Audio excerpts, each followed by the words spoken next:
Hi dear friends, welcome to chalk board stories. അപ്പോൾ നമ്മുടെ daily ബൂസ്റ്ററിന്റെ 36ാമത്തെ ദിവസമാണെന്ന് 43/2025 എന്ന് പറയുന്നത് LD ക്ലർക്ക്, അതായത് നമ്മുടെ ഡിപ്പാർട്ട്മെന്റൽ ടെസ്റ്റിന്റെ ക്വസ്റ്റ്യൻ പേപ്പറാണ് തന്നിരിക്കുന്നത്. കമ്പ്യൂട്ടറൈസ്ഡ് എക്സാം ആയിരുന്നു. അപ്പോൾ അതിന്റെ ക്വസ്റ്റ്യൻ പേപ്പർ നമ്മൾ ടെലഗ്രാം ചാനലിൽ ഇട്ടിരിക്കാം. അതൊന്ന് കയറി എന്ത് ചെയ്യുക, മാക്സിമം 11നും 16നും ഒക്കെ എക്സാം ഉള്ളവർ ആ ഒരു ക്വസ്റ്റ്യൻ പേപ്പർ നന്നായിട്ടൊന്ന് വർക്ക്ഔട്ട് ചെയ്തിട്ട് പോണേ. കാര്യം നല്ല ക്വസ്റ്റ്യൻ പേപ്പറാണ്, അത്യാവശ്യം ലേറ്റസ്റ്റ് ക്വസ്റ്റ്യൻ പേപ്പറുമാണിത്. ഓക്കെ, അപ്പൊ എല്ലാവർക്കും ഇന്ന് എന്താണ്, വിജയദശമിയാണ്. അപ്പൊ അതിന്റെ ആശംസകൾ നേരുന്നു.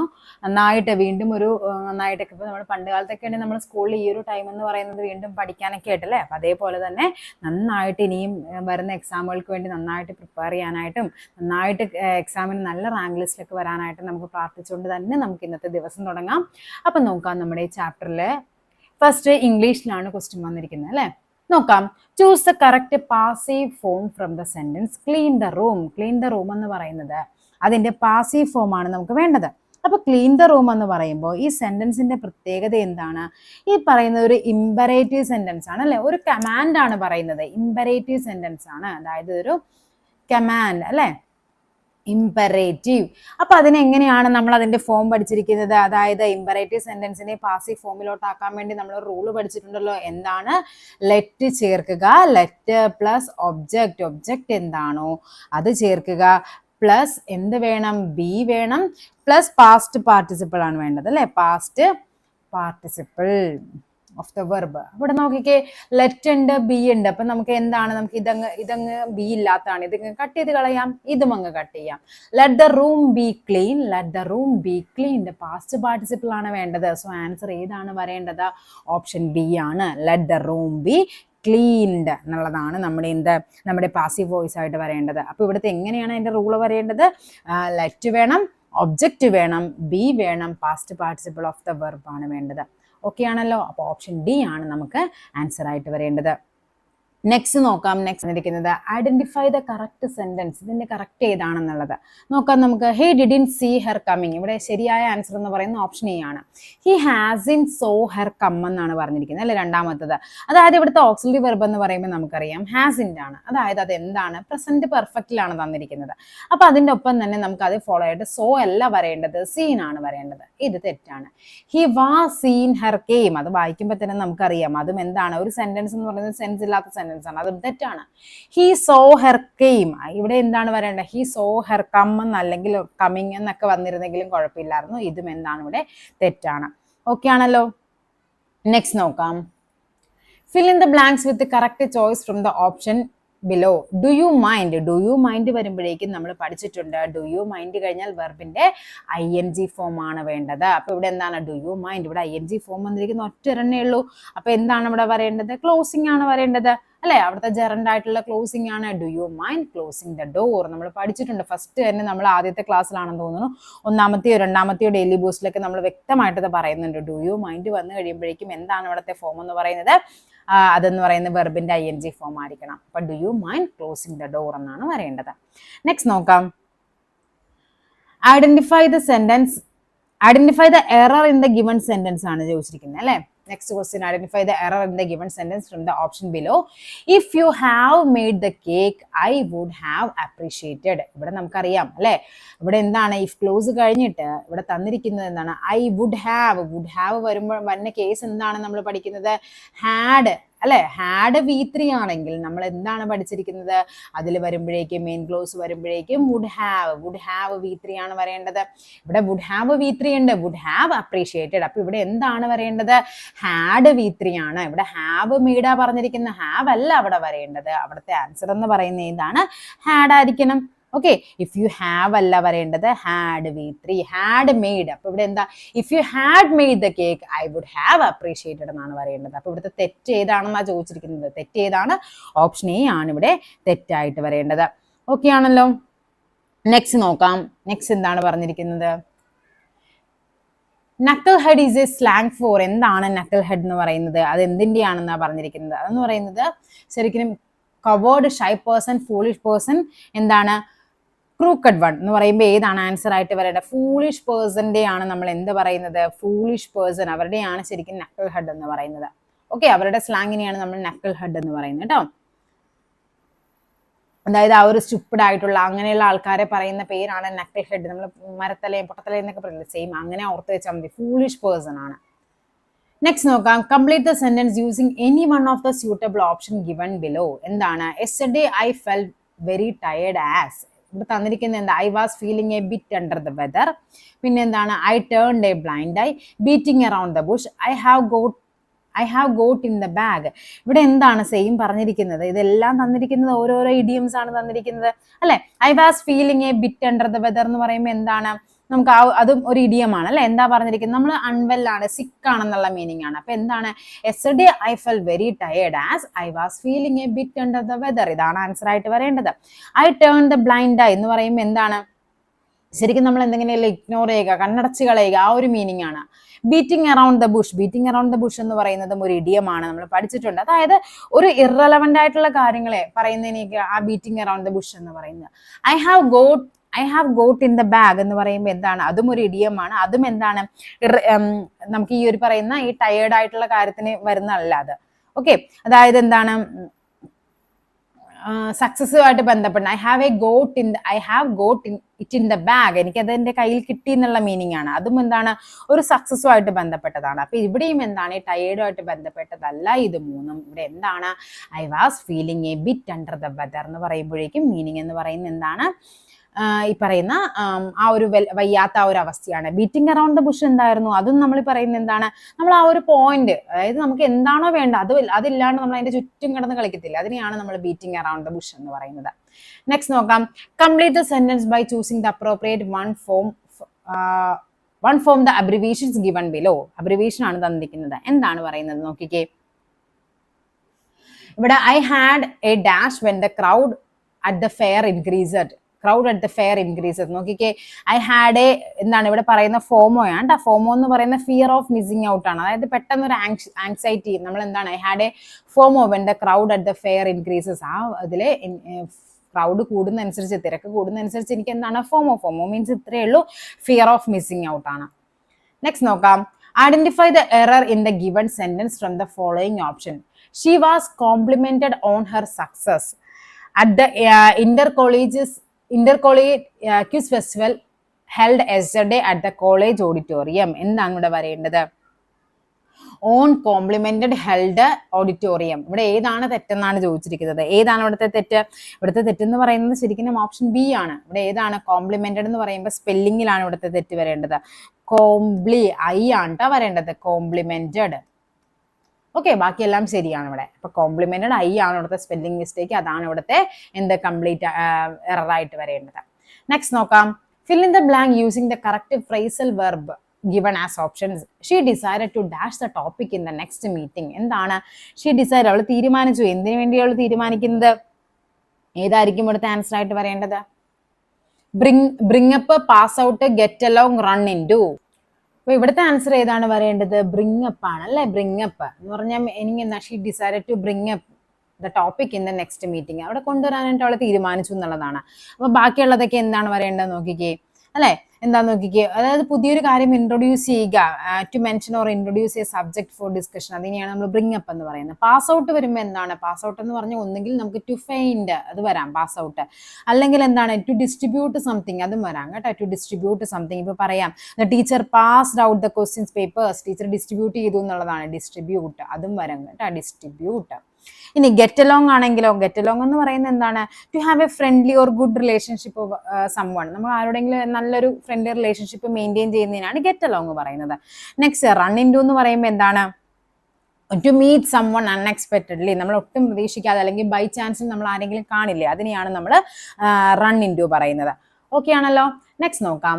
Choose the meaning of the word involved in the given sentence from the options which follow. People believed that democracy is the panacea for the humanity as a whole. എന്താണ് panacea എന്ന് പറയുമ്പോൾ? panacea എന്ന് പറയുന്നത് solution for all problem. Democracy ആണ് എല്ലാ പ്രശ്നത്തിന്റെയും solution ആണ്. എന്താണ്? People, നമ്മൾ ജനങ്ങൾ വിശ്വസിച്ചിരുന്നത് എന്താണ്? അപ്പൊ സൊല്യൂഷൻ ഫോർ ഓൾ പ്രോബ്ലംസ് ആണ് panacea എന്ന് പറയുന്നത്. ഓക്കെ, നെക്സ്റ്റ് നോക്കാം. ശരിയായ രൂപം ഏത്? എന്താണ് ശരിയായ രൂപം? യഥേഷ്ടം. ഏത് യഥേഷ്ടമാണ് ശരിയായിട്ട് വരേണ്ടത്? ഓപ്ഷൻ സി, അതായത് ഇതാണ് ഈ ശരിയായ രൂപം എന്ന് പറയുന്നത്, യഥേഷ്ടം. ഓക്കെ, ഇതിന്റെ കറക്റ്റ് ഇത് ഞാൻ ഗ്രൂപ്പിൽ ഇട്ടിരിക്കാം കേട്ടോ. ഇതിന്റെ ക്ലാരിറ്റി സൂം ചെയ്യുമ്പോഴേക്കും അതിന്റെ ക്ലാരിറ്റി ഇഷ്യൂസ് വരുന്നുണ്ടായിരുന്നു. നെക്സ്റ്റ് നോക്കാം. പ്രതിരോധം എന്ന വാക്കിന്റെ വിപരീതമാണ് വേണ്ടത്. പ്രതിരോധിക്കുക എന്താണ്? അത് അനുരോധമാണ്. പ്രതിരോധം വിപരീത പദമാണ് വേണ്ടത്. ഏതാണ്? അനുരോധം. പഠിച്ചു വെക്കണേ, പ്രതിരോധം അനുരോധം. ദീപാളി കുളിക്കുക എന്ന ശൈലിയുടെ അർത്ഥം എന്ത്? ദീപാളി കുളിക്കുക എന്ന് പറയുമ്പോൾ എന്താണ്? ദുർവ്യയം ചെയ്യുക. അതിനെയാണ് നമ്മൾ ദീപാളി കുളിക്കുക എന്ന് പറയുന്നത്, ദുർവ്യയം ചെയ്യുക. റിപ്രിമെന്റ് എന്ന വാക്കിന്റെ തുല്യമായ മലയാള പദം ഏതെന്നാണ് ചോദിച്ചിരിക്കുന്നത്. ഏതാണ്? റിപ്രിമെന്റ് എന്ന് പറയുമ്പോൾ എന്താണ്? താക്കീതാണ്, താക്കീത്. ഓക്കെ. അനുചിതം എന്ന വാക്കിന്റെ അർത്ഥം എന്ത്? അനുചിതം. അനുചിതം എന്ന് പറയുമ്പോൾ എന്താണ്? ഉചിതമല്ലാത്തതല്ലേ, അതൊരു അനുചിതമായ തീരുമാനമാണ്, ഉചിതമല്ലാത്ത തീരുമാനമാണെന്നൊക്കെ പറയും. എന്താണ് അനുചിതം എന്ന് പറയുന്നത്? ഉചിതമല്ലാത്തതാണ്. ആന എന്ന വാക്കിന്റെ പര്യായം, ആനയുടെ പര്യായം എന്താണ്? ആന എന്ന പദത്തിന്റെ പര്യായം എന്ന് പറയുന്നത് വാരണമാണ്. വാരണമാണ് ആന എന്ന് പറയുന്നത്.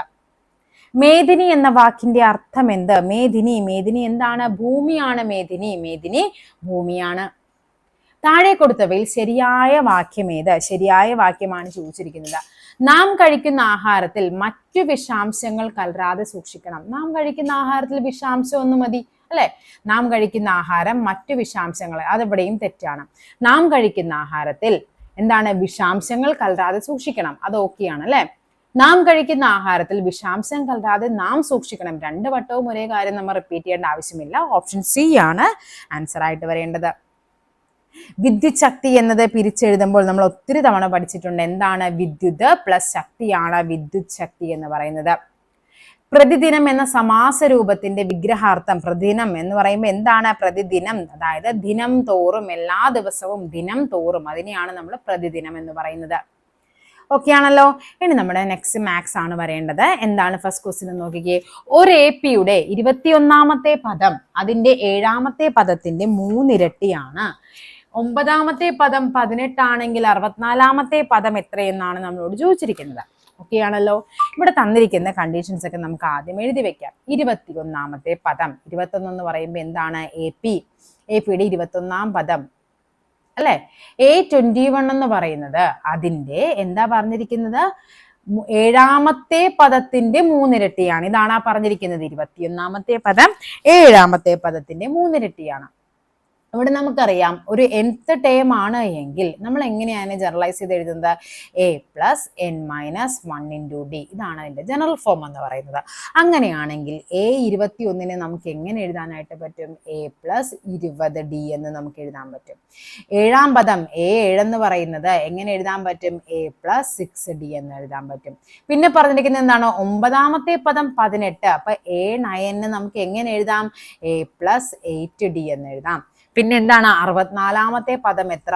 A64 എന്ന് പറയുന്നത് A + 63d ആണ്. ഒന്ന് കുറച്ച് എഴുതിയാൽ മതി. ഇതാണ് നമ്മളോട് ചോദിച്ചിരിക്കുന്നത് അല്ലെ? അപ്പൊ നമുക്കിവിടെ എഴുതാം A21 എന്ന് പറയുന്നതിന് നമുക്ക് എങ്ങനെ എഴുതാൻ പറ്റും? A + 20d എന്ന് പറയുന്നത് 3 × A + 6d ആണെന്ന് നമുക്കറിയാം. A + 20d എന്ന് പറയുന്നത് ഇവിടെ എന്ത് വരും? 3A + 18d എന്ന് വരും. ഓക്കെ ആണല്ലോ. ഇതിനെ ഇങ്ങോട്ടേക്ക് നമുക്ക് ഒരു സൈഡിലേക്ക് കൊണ്ടുവരാം എല്ലാത്തിനെയും. അപ്പൊ ഇവിടെ 0 വരും. 0 = 3A + 18d - A - 20d എന്ന് വരും. പ്ലസ് ആയത് ഇപ്പുറം വരുമ്പോഴേക്കും മൈനസ് ആകും. അതായത് 2A - 2d = 0 എന്ന് വരും. ഓക്കെ, ഇവിടെ നമുക്ക് 2 വെളിയിലേക്ക് എടുത്തു കഴിഞ്ഞാൽ A - d = 0 എന്ന് വരും. അതായത് 0/2 എന്ന് പറയുന്നത് A - d ആണ്. അതായത് A - d എന്ന് പറയുന്നത് 0 ആണ്. A - d 0 ആണെങ്കിൽ A എന്ന് പറയുന്നത് -d ഇപ്പുറം വരുമ്പോൾ +d ആകും. അതായത് ഇവിടെ എന്താണ്? Aയും Dയും തുല്യമാണ്. അത്രയേ അവരോട് പറഞ്ഞിട്ടുള്ളൂ. Aയും അതായത് ആദ്യ പദവും പൊതുവ്യത്യാസവും അവിടെ എന്താണ്? തുല്യമാണ്. അങ്ങനെയാണ് എങ്കിൽ നമുക്ക് ഇതിനെ എങ്ങനെ റീപ്ലേസ് ചെയ്യാനായിട്ട് പറ്റും? നമുക്കറിയാവുന്നത് A + 8d അല്ലേ? A + 8d എന്ന് പറയുന്നത് 18 ആണ്. അപ്പൊ ഇവിടെ എന്താണ്? Aയും Dയും തുല്യമാവുമ്പോൾ തന്നെ നമുക്ക് അവിടെ എന്ത് എഴുതാനായിട്ട് പറ്റും? Aയുടെ പ്ലേസിൽ നമുക്ക് എന്ത് കൊടുക്കാം അല്ലെ? A + 8d പ്ലേസിൽ നമ്മൾ A തന്നെ കൊടുത്തു = 18 വരും. അതായത് 9a എന്ന് പറയുന്നത് 18 ആണെങ്കിൽ a എന്ന് പറയുന്നത് എത്രയാണ്? 18/9, അതായത് 2 ആണ്. ഇവിടെ നമുക്ക് എന്തൊക്കെ കിട്ടി? a എന്ന് പറയുന്നത് 2 ആണ്. ആദ്യ പദം 2ഉം പൊതുവ്യത്യാസവും 2 ആണ്. എയും ഡിയും കിട്ടിക്കഴിഞ്ഞാൽ നമുക്ക് കണ്ടുപിടിക്കേണ്ടത് a 64, അതായത് a + 63d കണ്ടുപിടിക്കണം. a എന്ന് പറയുന്നത് 2 ആണ്. 2a + 63 × 2 എന്ന് വരും. അവിടുത്തെ ആൻസർ എത്ര വരും? 2a + 126, അതായത് 128 ആണ് ആൻസർ ആയിട്ട് വരേണ്ടത്. ഓപ്ഷൻ സി 128 ആൻസർ ആയിട്ട് വരണം. ഓക്കെ ആണല്ലോ. ഇവിടെ ഈ ഒരു കണ്ടീഷൻ തന്നിരിക്കുന്നത് നമുക്ക് ഇതിലേക്ക് എത്തിക്കാൻ വേണ്ടിയിട്ടാണ്. ബാക്കിയുള്ളതെല്ലാം നമുക്ക് നോർമലി നമ്മൾ അരിത്മെറ്റിക് പ്രോഗ്രഷൻ ചെയ്യുമ്പോൾ തന്നെയാണ്. വേറെ ബുദ്ധിമുട്ടും കാര്യങ്ങളൊന്നും ഇല്ല അവിടെ. ഓക്കെ ആണല്ലോ. നെക്സ്റ്റ് ക്വസ്റ്റ്യൻ നോക്കാം. എന്താ പറഞ്ഞിരിക്കുന്നത് നോക്കിക്കേ.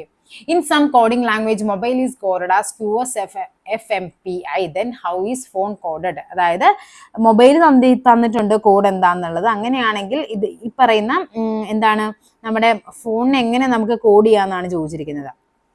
ഇവിടെ നോക്കിക്കേ, മൊബൈൽ എന്ന് പറയുമ്പോൾ മൊബൈൽ ഇതല്ലേ തന്നിരിക്കുന്നത്? QoS-FMPI അല്ലേ? തന്നിരിക്കുന്ന എന്താണ്? മൊബൈൽ കഴിഞ്ഞിട്ട് എം കഴിഞ്ഞിട്ട് എന്താണ് ഇവിടെ എന്തൊക്കെയുണ്ട്? NOP, 4ാമത്തെ ലെറ്റർ ആണ് Q എന്ന് പറയുന്നത്. O കഴിഞ്ഞ് നോക്കിക്കേ, O കഴിഞ്ഞു കഴിഞ്ഞാൽ നമുക്കറിയാം ഏതൊക്കെ വരും? PQRS, കണ്ടോ? 4ാമത്തതാണ്. B കഴിഞ്ഞു കഴിഞ്ഞാൽ നമുക്കറിയാം CDEF, 4ാമത്തതാണ്. I കഴിഞ്ഞു കഴിഞ്ഞാൽ എന്താണ് വരേണ്ടത്? I കഴിയുമ്പോൾ JKLM, അവിടെയും 4ാമത്തതാണ്. L കഴിയുമ്പോഴും എന്താണ്? MNO. E കഴിഞ്ഞ് നോക്കിക്കേ, E കഴിഞ്ഞ് FGH, കണ്ടോ? എല്ലാത്തിലും 4ാമത്തെ ലെറ്റർ ആണ് തന്നിരിക്കുന്നത്. അങ്ങനെയാണെങ്കിൽ നമുക്ക് എങ്ങനെ റീപ്ലേസ് ചെയ്യാം ഫോണിനെ? FONE, ഫോണിനെ റീപ്ലേസ് ചെയ്യുമ്പോഴേക്കും P കഴിഞ്ഞ് നോക്കിക്കേ QRST ആണ് വരേണ്ടത്. T ഉള്ളത് നോക്കിക്കേ, ഇതങ്ങ് കട്ട് ചെയ്തു, ഇതും അങ്ങ് കട്ട് ചെയ്തു. ഇനി എന്താണ് ആൻസർ ആയിട്ട് വരാനുള്ളത്? ഒന്നുകിൽ TLSRI. അപ്പൊ എന്താ നെക്സ്റ്റ്? ടി കിട്ടി നമുക്ക്. പിന്നെ നെക്സ്റ്റ് ഒരെണ്ണം കൂടി കണ്ടുപിടിച്ചാൽ മതി നമുക്ക് ആ ഒരു ഓർഡർ അറിയാനായിട്ട്. H കഴിഞ്ഞ് നോക്കിക്കേ IJKL. അപ്പൊ ടി കഴിഞ്ഞ് അടുത്ത വരേണ്ടത് L ആണ്. അപ്പൊ ഏതാണ് ആൻസർ? ഓപ്ഷൻ ബി ആണ്. ഇനി അങ്ങോട്ടേക്ക് നോക്കേണ്ട ആവശ്യം പോലും ഇല്ല. നോക്കിക്കേ, O കഴിഞ്ഞ് നോക്കിക്കേ, O കഴിഞ്ഞ് കഴിഞ്ഞാൽ അവിടെ അടുത്തത് S വരണം. അടുത്തത് N കഴിഞ്ഞ് കഴിഞ്ഞാൽ NOPQR വരണം. കണ്ടോ? E കഴിയുമ്പോഴേക്കും നമുക്കറിയാം +4 ചെയ്യുമ്പോഴേക്കും വരേണ്ടത് ഏതാണ്? E കഴിഞ്ഞ് F ഉണ്ട്, G ഉണ്ട്, H ഉണ്ട്. 4ാമത്തെ നമ്പർ എന്ന് പറയുന്നത് I ആണ്. ഓക്കെ, നെക്സ്റ്റ് നോക്കാം. Arun, Varun and Kiran goes to school. Okay, Arun, Varun, Kiran എന്നിവർ നടന്നാണ് പോകുന്നത്. അവരുടെ ഓരോ ചുവടും യഥാക്രമം 55 സെന്റിമീറ്റർ, 60 സെന്റിമീറ്റർ, 65 സെന്റിമീറ്റർ അവർ ഒരുമിച്ച് ചുവട് വെച്ചാൽ പൂർണ്ണ ചുവടുകളിലൂടെ ഒരു ദൂരം മറികടക്കാൻ ഓരോരുത്തരും നടക്കേണ്ട കുറഞ്ഞ ദൂരം എത്ര? കുറഞ്ഞ ദൂരം ഇത് നമ്മൾ പറയത്തില്ലേ, ആദ്യത്തെ 5 മിനിറ്റില്, 10 മിനിറ്റില്, 15 മിനിറ്റില് ബെല്ലടിച്ച് കഴിയുമ്പോൾ അവർ ഒരുമിച്ചടിക്കുന്ന സമയം. അതേപോലെ തന്നെ പറയുവാണ്, ഇവർ ഒരുമിച്ച് ഇങ്ങനെ നിൽക്കുവാണ്. ഇവർ ആദ്യം എന്താ കാലെടുത്ത് ഒരുമിച്ച് സ്റ്റാർട്ട് ചെയ്തു. അപ്പൊ എന്താ 55 സെന്റിമീറ്ററാണ് ഒരാൾ വെക്കുന്നത്, ഒരാൾ 60, ഒരാൾ 65, അങ്ങനെ നടന്നു കഴിഞ്ഞാൽ എത്രാമത്തെ ദൂരത്തിൽ ഇവർ കറക്റ്റ് ഒരേ കംപ്ലീറ്റ് ചുവട് വെക്കുക എന്നാ ചോദിച്ചിരിക്കുന്നത്. അതായത് ഇതിന്റെ LCM കണ്ടുപിടിച്ചാൽ മതി. 55, 60, 65. നമുക്ക് എന്ത് ചെയ്യാം? 5 കൊണ്ട് ചെയ്യാം. 11 വരും. ഇവിടെ എത്രയാണ്? 12 വരും. ഇവിടെ 13 വരും. ഓക്കെ, ഇത്രയേ ഉള്ളൂ. ഇനി നമുക്കത് ചെയ്യാൻ പറ്റില്ല. സോ LCM എന്ന് പറയുന്നത് ഈ പറയുന്ന 5 × 11 × 12 × 13 ആണ് ആൻസർ ആയിട്ട് വരേണ്ടത്. എത്രയാണ്? ഓക്കെ, അപ്പൊ ഇവിടെ എന്താണ് വരേണ്ടതെന്ന് നോക്കിക്കേ. ഇവിടുത്തെ ആൻസർ ആയിട്ട് വരേണ്ടത്, ഇവിടെ മൾട്ടിപ്ലൈ ചെയ്യുമ്പോൾ നമുക്ക് കിട്ടുന്ന ആൻസർ എന്ന് പറയുന്നത് 85, 80 ആണ്. ഓക്കെ, അപ്പൊ ഇവിടെ തന്നിരിക്കുന്ന നോക്കിക്കേ, 1 മീറ്ററിലും 1 സെന്റിമീറ്ററിലും ആണ്. അതായത് ഇവിടെ നേരെ 2 ഡിജിറ്റ് മാറ്റി അങ്ങ് പോയിന്റ് ഇട്ടാൽ മതി. അതായത് 85 മീറ്റർ 80 സെന്റിമീറ്റർ ആണ് ഇവർ കംപ്ലീറ്റ് കാല് വെച്ച് കഴിയുമ്പോൾ ഒരേപോലെ വരുന്നൊരു ദൂരം എന്ന് പറയുന്നത്. So 85 metre 80 centimetre, option A ആണ് ആൻസർ ആയിട്ട് വരേണ്ടത്. ഇവിടെ നോക്കിക്കേ, ഈ ക്വസ്റ്റ്യൻ ക്യാൻസൽ ചെയ്തിട്ടുണ്ട്. 2-3 ക്വസ്റ്റ്യൻ മാത്സിൽ ക്യാൻസൽ ചെയ്തിട്ടുണ്ട്. അതിന് മെയിൻ പ്രശ്നം എന്ന് പറഞ്ഞാൽ ഇവരിതിനെ ട്രാൻസ്ലേറ്റ് ചെയ്യുമ്പോഴേക്കും ഭയങ്കര എറേഴ്സ് വരുന്നുണ്ടായിരുന്നു. ഡയറക്റ്റ് ട്രാൻസ്ലേഷൻ ആണ്, അതുകൊണ്ട് തന്നെയാണെന്ന് തോന്നുന്നു ക്യാൻസൽ ചെയ്തിട്ടുണ്ട് ഈ ക്വസ്റ്റ്യൻ. നെക്സ്റ്റ് ക്വസ്റ്റ്യൻ നോക്കിക്കേ, എന്താ പറഞ്ഞിരിക്കുന്നത്? അരവിന്ദ് ഒരു ബാങ്കിൽ 640 രൂപ നിക്ഷേപിച്ചു. ഏതോ അടിയന്തര സാഹചര്യം കാരണം 2 വർഷവും 8 മാസവും കഴിഞ്ഞ് അദ്ദേഹം ആ തുക പിൻവലിക്കുന്നു. ബാങ്കിൽ നിന്ന് അദ്ദേഹത്തിന് 844 രൂപയും 80 പൈസയും ലഭിച്ചിട്ടുണ്ട്. ഓക്കെ ആണല്ലോ. ബാങ്കിന് സാധാരണ പലിശയാണ് എങ്കിൽ അദ്ദേഹത്തിന്റെ ആ പലിശ നിരക്കാണ് ചോദിച്ചിരിക്കുന്നത്. നമുക്കറിയാം സാധാരണ പലിശയാണ് 2 വർഷവും ഉണ്ട് 8 മാസവും അവിടെ കിടന്നു അല്ലേ. അപ്പം നമുക്കിവിടെ അറിയാവുന്ന കാര്യം എന്ന് പറയുന്നത് സാധാരണ പലിശ I എന്ന് പറയുന്നത് PNR ഡിവൈഡ് ബൈ 100 ആണ് ഇക്വേഷൻ എന്ന് പറയുന്നത്. ഇവിടെ P എന്ന് പറയുന്നത് 640 ആണ്. N എന്ന് പറയുന്നത് നമ്പർ ഓഫ് ഇയർ എന്ന് പറയുന്നത് 2 വർഷം 8 മാസമാണ്. പിന്നെ എന്താണ്, R ആണ് നമുക്ക് കണ്ടുപിടിക്കേണ്ടത്. I ഇൻട്രസ്റ്റ് എത്രയാണ്, 844 രൂപ 80 പൈസയൊക്കെ തിരിച്ചു ലഭിച്ചു. എത്ര രൂപ ഇട്ടപ്പോ, 640 രൂപ ഇട്ടപ്പോ. സോ ഇവിടുത്തെ ആൻസർ എത്രയാണ്, 204.80. അതായത് ഇൻട്രസ്റ്റ് എന്ന് പറയുന്നത് 204.80 ആണ് പലിശ നിരക്കിൽ കിട്ടിയിരിക്കുന്നത്. അതായത് P എന്ന് പറയുന്നത് 640 ആണ്. N നമ്പർ ഓഫ് ഇയേഴ്സ് എന്ന് പറയുന്നത് 2 വർഷവും 8 മാസം. അപ്പൊ എന്ത് ചെയ്യണം, 8/12. ഓക്കെ, അല്ലെങ്കിൽ നമുക്കറിയാം 2 വർഷം എന്ന് പറയുമ്പോൾ എത്രയാണ്, 24 മാസം. 24 മാസവും എന്ത് വരും, 24 മാസവും ഒരു 8 മാസം കൂടി കൂടും. അതായത് 32/12 എന്ന് വരും. നമുക്ക് അങ്ങനെ തന്നെ കൊടുക്കാം, 32/12 ഇൻറ്റു അടുത്ത എത്രയാണ്, റേറ്റ് ഓഫ് ഇൻട്രസ്റ്റ് നമുക്കറിയില്ല, ഡിവൈഡ് ബൈ 100 എന്ന് വരും. അപ്പോൾ ഇവിടുത്തെ ആൻസർ എങ്ങനെയാണ്, ഇവിടെ 32/12 നമുക്ക് കട്ട് ചെയ്ത് കളയാം അല്ലെ. കട്ട് ചെയ്ത് നമുക്ക് മാക്സിമം കട്ട് ചെയ്ത് വീഴുമ്പോഴേക്കും എന്ത് വരും, ഇവിടെ എന്താണ്, 8 കൊണ്ട് കട്ട് ചെയ്ത് കഴിഞ്ഞാൽ 4 കൊണ്ട് കട്ട് ചെയ്ത് കഴിഞ്ഞാൽ 4 32 വരും, 4 3 12 വരും. അതായത് 640 ഇൻറ്റു 8 ഇൻറ്റു 6 ഡിവൈഡ് ബൈ 300 എന്ന് വരും, ഈക്വൽ ടു 204.80. ഇവിടുത്തെ 0 കൂടി കട്ടായി പോകും. 64 30 കൂടി കട്ട് ചെയ്യുമ്പോൾ നമുക്ക് എത്ര വരും, ഇവിടെ 32, ഇവിടെ എത്രയാണ്, 15 വരും. ഓക്കെ ആണല്ലോ. ഇനി എന്താണ് ഇതിന് ചെയ്യേണ്ടത്, ഇവിടെ നേരെ ക്രോസ് മൾട്ടിപ്ലൈ ചെയ്യുമ്പോഴേക്കും 204.80 ഇൻറ്റു 15 ഈക്വൽ ടു 32 ഇൻറ്റു 6 എന്ന് 32 ഇൻറ്റു 8 എന്ന് പറയുമ്പോൾ 256 ആണ് റേറ്റ് ഓഫ് ഇൻട്രസ്റ്റ്. ഇവിടെ നമുക്കറിയാം 204.8, അതായത് ഇൻറ്റു 15 ചെയ്താൽ മതി. 15 ചെയ്യുമ്പോൾ നമുക്ക് കിട്ടുന്ന ആൻസർ എന്ന് പറയുന്നത് ഇങ്ങനെയാണ്, 30.72 ഇത്രയും വരും. ഒരു 0 കൂടി വരും. ഇവിടെ നമുക്ക് പോയിന്റ് കഴിഞ്ഞ് 2 ഡിജിറ്റ് ആയതുകൊണ്ട് നമ്മൾ എന്ത് ചെയ്യണം, ഇവിടെ പോയിന്റ് ഇട്ട് കൊടുക്കണം. അപ്പൊ ആൻസർ ഇവിടെ എത്ര വരും, 30.72 എന്ന് വരും, ഈക്വൽ ടു 286 6. അപ്പൊ റേറ്റ് ഓഫ് ഇൻട്രസ്റ്റ് കണ്ടുപിടിക്കാൻ എന്ത് ചെയ്യണം, 30.72നെ 286 കൊണ്ട് ഡിവൈഡ് ചെയ്യണം. അതാണ് റേറ്റ് ഓഫ് ഇൻട്രസ്റ്റ് എന്ന് പറയുന്നത്. നോക്കാം നമുക്ക്, 30.72 ഡിവൈഡ് ബൈ 256. ഒരു തവണയാണ് പോകുന്നത്, 256. 7ൽ നിന്ന് 6 കുറക്കുമ്പോൾ എത്ര കിട്ടും, 1 ആണ്. ഇവിടെ എന്ത് ചെയ്യണം, 10 ആണ് അല്ലെ. 10ൽ നിന്ന് 5 കുറക്കുമ്പോൾ 5 512 എന്ന് വരും. 512 എന്ന് പറയുമ്പോൾ 256ന്റെ ഇരട്ടിയാണ്. സോ 2 തവണ 512. സോ റേറ്റ് ഓഫ് ഇൻട്രസ്റ്റ് എത്രയാണ്, 12% ഇവിടുത്തെ പലിശ എന്ന് പറയുന്നത്. ഓപ്ഷൻ സി 12 ആണ് ആൻസർ ആയിട്ട് വരേണ്ടത്. നെക്സ്റ്റ് നോക്കാം, 10 കിലോമീറ്റർ വടക്കോട്ട് അക്ബർ 10 കിലോമീറ്റർ വടക്കോട്ട് സഞ്ചരിച്ചിട്ടുണ്ട്. ഇത് നോർത്ത്, ഇത് സൗത്ത്, ഇത് ഈസ്റ്റ്, ഇത് വെസ്റ്റ്. 10 കിലോമീറ്റർ വടക്കോട്ട് പോയി. ഓക്കെ ആണല്ലോ. എന്നിട്ട് കിഴക്കോട്ട് തിരിഞ്ഞിട്ട് 7 കിലോമീറ്റർ കിഴക്കോട്ട് പോയി. പിന്നീട് വീണ്ടും തെക്കോട്ട് തിരിഞ്ഞിട്ട് 14 കിലോമീറ്റർ, ഇവിടം വരെ 10 ആയില്ലേ, 14 കിലോമീറ്റർ അയാൾ എന്ത് ചെയ്തു, ഇങ്ങോട്ടേക്ക് സഞ്ചരിച്ചു. പിന്നീട് എന്താണ്, അയാൾ വലത്തോട്ട് എന്ന് പറയുന്നത് നമുക്കറിയാം ക്ലോക്ക് വൈസ് ഡയറക്ഷൻ ആണ്. എപ്പോഴും അങ്ങനെ ഓർത്താൽ മതി. ഇതിങ്ങനെ ക്ലോക്കിന്റെ സൂചിയാണെങ്കിൽ ഇങ്ങോട്ടായിരിക്കും കറങ്ങുന്നത്. അപ്പൊ ക്ലോക്ക് വൈസ് ഡയറക്ഷൻ അയാൾ എത്ര കിലോമീറ്റർ പോയി, 4 കിലോമീറ്റർ പോയി. ഇനി അയാളുടെ ഈ തുടക്കത്തിൽ നിന്ന് ഇവിടം വരെയുള്ള ഡിസ്റ്റൻസ് ആണ് നമുക്ക് കണ്ടുപിടിക്കേണ്ടത്. ഇത് 4 ആണെങ്കിൽ നമുക്ക് ഇത് ഇങ്ങനെ വരച്ചു കൊടുക്കാമല്ലോ, കണ്ടോ. അപ്പൊ ഇവിടെ എന്ത് കിട്ടി, നമുക്കൊരു പൈതഗോറസ് തിയറം നമുക്ക് അപ്ലൈ ചെയ്യാനുള്ള ഒരു മട്ടത്രികോണം കിട്ടി. ഇത് 4 ആണെങ്കിൽ ഇത് 4 ആണ്. ഇത് 10 ആണെങ്കിൽ ഇവിടെ എത്രയാണ്, 4 ആണ്. ഇത് 4 ആണ്. ഇത് മൊത്തത്തിൽ 7 അല്ലേ, കണ്ടോ. അപ്പൊ ഇവിടെ എത്ര കിട്ടും, 3 കിട്ടും. അതായത് ഇത് ഈ ത്രികോണം കണ്ടോ, മട്ടത്രികോണം കിട്ടി നമുക്ക്. അതായത് എങ്ങനെയാണ് വന്നിരിക്കുന്നത്, ഇവിടെ 3, ഇവിടെ 4, ഇവിടെ എന്താണ്, ഇവിടെ 5 ആയിരിക്കണം. നമ്മൾ പഠിക്കുന്നുണ്ട് പൈതഗോറിയൻ ട്രിപ്ലറ്റ്സ് എന്ന് പറയും, 3 4 5 ഒക്കെ പഠിക്കുന്നുണ്ട്. അല്ലെങ്കിൽ നമുക്കതിന് എന്ത് ചെയ്യാം, കർണമല്ലേ നമുക്ക് കണ്ടുപിടിക്കേണ്ടത്. കർണം എന്ന് പറയുന്നത് എന്താണ്, റൂട്ട് ഓഫ് പാദം സ്ക്വയർ പ്ലസ് ലംബം സ്ക്വയർ ആണ്. പാദം എന്ന് പറയുന്നത് എത്രയാണ്, 3 സ്ക്വയർ പ്ലസ് 4 സ്ക്വയർ. 3ന്റെ സ്ക്വയർ എന്ന് പറയുന്നത് 9, 9 പ്ലസ് 16 എന്ന് പറയുന്നത് റൂട്ട് 25.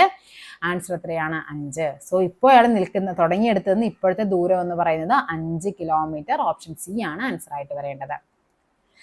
ശ്രേണിയുടെ അടുത്ത പദം എത്ര, -2 2 8 16 26. അടുത്ത് എത്രയാണ്, -2 മുതൽ 2 വരെയുള്ള ഡിസ്റ്റൻസ് എത്രയാണ്, നിങ്ങൾ എങ്ങനെയാണ് ഡിസ്റ്റൻസ് കണ്ടുപിടിക്കുന്നത്, ഇത് കുറച്ചാൽ മതി. 2 - -2 എന്ന് വരും, 4 ആണ്. അപ്പൊ ഇവിടുത്തെ ഡിസ്റ്റൻസ് എന്ന് പറയുന്നത് 4 ആണ്. ഇത് തമ്മിലുള്ള ഡിസ്റ്റൻസ് എത്രയാണ്, 6 ആണ്. ഇത് തമ്മിലുള്ള ഡിസ്റ്റൻസ് എത്രയാണ്? 8 ആണ്. ഇത് തമ്മിലുള്ള വ്യത്യാസം എത്രയാണ്? 10. 4, 6, 8, 10. സോ അടുത്ത് എത്രയായിരിക്കണം? 12 കൂട്ടണം. 12 കൂട്ടുമ്പോൾ നമുക്കറിയാം 38. ഓപ്ഷൻ ബി ആണ് ആൻസർ ആയിട്ട് വരേണ്ടത്. നെക്സ്റ്റ് നോക്കാം. ഇവിടെ ഈ ക്വസ്റ്റിനും എന്ത് ചെയ്തിട്ടുണ്ട്? ക്യാൻസൽ ചെയ്തിട്ടുണ്ട്. ഇത് മലയാളീകരിച്ചപ്പോഴുള്ള വ്യത്യാസമാണ്. അതായത് ഇതിന്റെ കറക്റ്റ് ഇംഗ്ലീഷ് വായിക്കുമ്പോൾ നമുക്ക് ഒന്നുകൂടെ മനസ്സിലാവും. അതായത് ഈ മൈനസ് കൊണ്ട് തൊട്ട് മുമ്പ്, അതായത് ഇതിനകത്ത് എത്ര പ്ലസ് ഉണ്ടെന്നാണ് ചോദിച്ചിരിക്കുന്നത്. അതായത് തൊട്ട് മുമ്പ് എന്ത് പാടില്ല? മൈനസും പാടില്ല, അത് കഴിഞ്ഞിട്ട് ഇൻറ്റുവും പാടില്ലാത്ത എത്ര പ്ലസ് ഉണ്ടെന്നുള്ളതാണ്. ഈ ക്വസ്റ്റ്യനിൽ വളരെയധികം മിസ്റ്റേക്ക് ഉണ്ട്, അതുകൊണ്ട് അത് ക്യാൻസൽ ചെയ്തിട്ടുണ്ടേ. നെക്സ്റ്റ് നോക്കാം. പ്ലസ് എന്നാൽ ഡിവിഷൻ ആണ്, മൈനസ് എന്നാൽ ഇൻറ്റു ആണ്, ഇൻറ്റു എന്നാൽ പ്ലസ് ആണ്, ഡിവിഷൻ എന്നാൽ മൈനസ് ആണ് എങ്കിൽ 7 + 7 × 7 -7 ഡിവൈഡ് ബൈ 7 +7 × 7 ഡിവൈഡഡ് ബൈ 7 -7. ഇതിന്റെ ആൻസർ ആണ് ചോദിച്ചിരിക്കുന്നത്. അപ്പൊ എന്ത് വേണം? 7 പ്ലസ് എന്നാൽ ഡിവിഷൻ 7 ഡിവൈഡ് ബൈ 7 എന്ന് വരും. ഇനി ഇൻറ്റു എന്നാൽ എന്താണ്? പ്ലസ് ആണ് അല്ലെ, ഇൻറ്റു എന്നാൽ പ്ലസ് ആണ്. സോ +7 മൈനസ് എന്നാൽ എന്താണ്? ഇൻറ്റു 7. ഡിവിഷൻ വരുമ്പോൾ എന്താ കൊടുക്കേണ്ടത്? -7. പ്ലസ് വരുമ്പോൾ എന്താണ്? Divide by 7. ഇൻറ്റുവിന്റെ പ്ലേസിൽ എന്ത് കൊടുക്കണം? നമ്മൾ പ്ലസ് കൊടുക്കണം. +7. ഡിവിഷന്റെ പ്ലേസിൽ എന്താണ് കൊടുക്കേണ്ടത്? -7. മൈനസിന്റെ പ്ലേസിൽ എന്ത് കൊടുക്കണം? ഇൻറ്റു കൊടുക്കണം. ഓക്കെ ആണല്ലോ? ഇൻറ്റു 7. ഇതിന്റെ ആൻസർ ആണ് ചോദിക്കുന്നത്. ആദ്യം നമുക്ക് എന്ത് ചെയ്യണം? ബോർഡ് മാസ് വെച്ചിട്ട് ഡിവിഷൻ ആദ്യം ചെയ്യണം. ഇവിടെയുണ്ട്, ഇവിടെയും ഉണ്ട്. അതിന്റെ ആൻസർ എത്ര വരും? ഇവിടെ 7/7 എന്ന് പറയുന്ന 1 ആണ്. പ്ലസ് അതിന്റെ ഒപ്പം തന്നെ നമുക്ക് മൾട്ടിപ്ലിക്കേഷൻ കൂടി ചെയ്തു പോകാം. 7 × 7 എന്ന് പറയുന്നത് 49 ആണ്. മൈനസ് 7/7 എന്ന് പറയുന്നത് 1 ആണ്. ഇനി എന്താണ് ഇവിടെ? +7 ഉണ്ട്, പിന്നെ എന്താണ്? -7 × 7 എന്ന് പറയുന്നത് 49 ആണ്. കണ്ടോ? +49 -49 കട്ടായി പോകും, +1 -1 കട്ടായി പോകും. ബാക്കിയുള്ളത് ഓപ്ഷൻ എ 7 ആണ് നമ്മുടെ ആൻസർ ആയിട്ട് വരേണ്ടത്. നെക്സ്റ്റ്, മാർക്കും ആന്റണിയും ഒരു IT സ്ഥാപനത്തിലെയാണ് ജോലി ചെയ്യുന്നത്. ഓക്കെ ആണല്ലോ?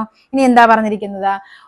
മാർക്ക് ആന്റണിയേക്കാൾ ഇരട്ടി കാര്യക്ഷമമുള്ളവനാണ്. അപ്പൊ ആരൊക്കെയുണ്ട്? മാർക്കും ഉണ്ട്, അതേപോലെ തന്നെ ആന്റണിയും ഉണ്ട്. മാർക്കിന്റെ കാര്യക്ഷമത എന്ന് പറയുന്നത്, ഒരു ജോലി ചെയ്യുന്നതിൽ മാർക്ക് ആന്റണിയേക്കാൾ ഇരട്ടി കാര്യക്ഷമതയുണ്ട്. അപ്പൊ ആന്റണിയുടെ കാര്യക്ഷമത X ആണെങ്കിൽ മാർക്കിന്റെ എത്രയായിരിക്കും? 2x ആണ്. രണ്ടുപേരും കൂടി ചെയ്യുമ്പോൾ എത്രയായിരിക്കും? 3 ആയിരിക്കും അല്ലെ കാര്യക്ഷമത എന്ന് പറയുന്നത്. അത്രയും ഓക്കെ ആണല്ലോ? മാർക്കും ആന്റണിയും ഒരുമിച്ച് ജോലി ചെയ്യാൻ കഴിയുന്ന അതിനിടക്കൊന്നും മിസ്സായല്ലോ. കൂടാതെ ഒരു പ്രോഗ്രാമിംഗ് ചെയ്യാൻ ആന്റണിയേക്കാൾ 30 ദിവസം കുറവെടുക്കുന്നു. അതായത് നമ്മളിപ്പോ പറയാണ് ആന്റണിക്ക് 60 ദിവസം ഉണ്ടെങ്കിൽ മാർക്കിന് എത്ര ദിവസം മതി? 30 ദിവസം മതി. അങ്ങനെ വെച്ച് ചെയ്താൽ മതി. ഇരട്ടിയല്ലേ കാര്യക്ഷമത. അപ്പൊ ഇങ്ങനെ നമുക്ക് കൊടുക്കാം. 30 ദിവസം കുറവെന്ന് പറയുമ്പോൾ മൊത്തം വർക്ക് 60 ആണെങ്കിൽ ആന്റണിക്ക് 60 വേണമെങ്കിൽ മാർക്കിന് 30 ദിവസം മതി. ഇനി നോക്കിക്കേ, അതായത് നമ്മൾ ഇങ്ങനെ പറയത്തില്ലേ, A ഒരു ജോലി ചെയ്ത് തീർക്കാൻ 60 ദിവസവും B ഒരു ജോലി ചെയ്ത് തീർക്കാൻ 30 ദിവസമാണെങ്കിൽ രണ്ടുപേരും ഒരുമിച്ച്. അപ്പൊ എങ്ങനെയാണ് നമ്മൾ ചെയ്യേണ്ടത്? LCM 60 ആണ്. ഇവിടെ 60-ൽ നിന്ന് 60-ലേക്ക് എത്താൻ 1 കൊണ്ട് ഗുണിക്കണം. ഇവിടെ എത്രയാണ്? 2 കൊണ്ട് ഗുണിക്കണം. അപ്പൊ ഇവരുടെ ടോട്ടൽ എഫിഷ്യൻസി എത്ര? എയുടെ എഫിഷ്യൻസി 1-ഉം ബിയുടെ എഫിഷ്യൻസി 2-ഉമാണ്. ടോട്ടൽ എഫിഷ്യൻസി എന്ന് പറയുന്നത് 3 ആണ്. സോ 60 ഡിവൈഡ് ബൈ 3 ചെയ്താൽ മതി. എത്ര വരും? 20.